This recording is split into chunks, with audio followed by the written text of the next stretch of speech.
Magandang buhay sa lahat. Enrique Hill New Update, looking young and fresh. Mas lalong ang bumata si Ken sa kanyang new haircut. More snaps of Enrique Hill at his courtesy visit to the Philippine Consulate General in Dubai.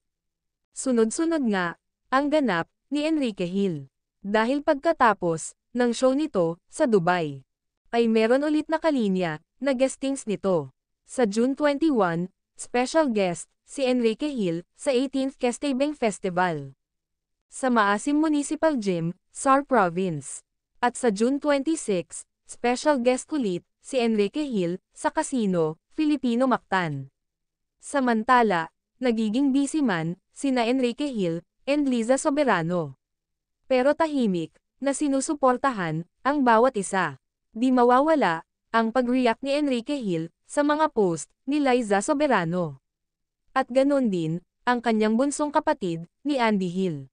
Panoorin pa natin guys ang iba't ibang ganap ni Enrique sa bansang Dubai. Everything's a mess, putting me through so much stress, thinking you're the one. You make me feel so controlled. When I'm with you I get cold.